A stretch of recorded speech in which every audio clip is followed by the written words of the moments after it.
অভিনন্দন জানাবেন আমাদের কাঙ্ক্ষিত বরেণ্য মুক্তিপ্রাপ্ত সিপাহসালার শেখুল হাদিস ইবনে শেখুল হাদিস হযরতুল আল্লাম মামুনুল হক হাফিজাহুল্লাহ।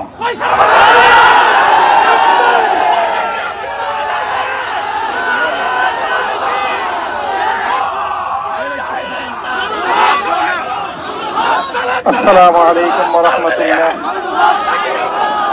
আলহামদুলিল্লাহি ওয়া কাফা ওয়া সালামুন আলা ইবাদিহিল্লাযীনা ইসতাফা। আম্মা বা'দ। আউযু বিল্লাহি মিনাশ শাইতানির রাজীম। বিসমিল্লাহির রাহমানির রাহিম। লা তাসরিবা আলাইকুমুল ইয়াওম ইয়াগফিরুল্লাহু লাকুম ওয়া হুয়া আরহামুর রাহিমিন। সাদাকাল্লাহুল আযীম। সমবেত প্রাণপ্রিয় তৌহিদি জনতা, বিভিন্ন স্তরের ধর্মপ্রাণ মুসলমান ভাই ও বন্ধুগণ, ছাত্র বন্ধুগণ এবং প্রিয় এলাকাবাসী, আল্লাহ পাক রব্বুল আলামিনের শুকরিয়া আদায় করি। আল্লাহর দ্বীনের কথা বলার অপরাধে, আল্লাহর দ্বীনের বিজয়ের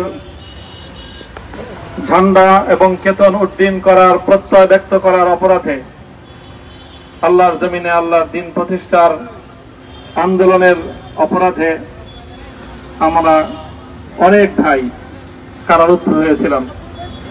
পর্যায়ক্রমে সকলেই আলহামদুলিল্লাহ জিন্দানখানার লৌহ প্রাচীর ভেদ করে মুক্ত জীবনে ফিরে এসেছেন।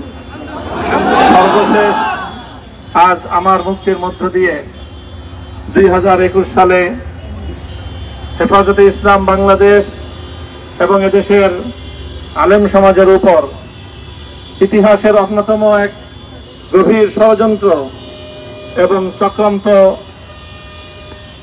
নির্যাতনের যে স্টিমরোলার পরিচালনা করা হয়েছিল, তার আজকে একটি প্রাথমিক অধ্যায়ের পরিসমাপ্তি ঘটল।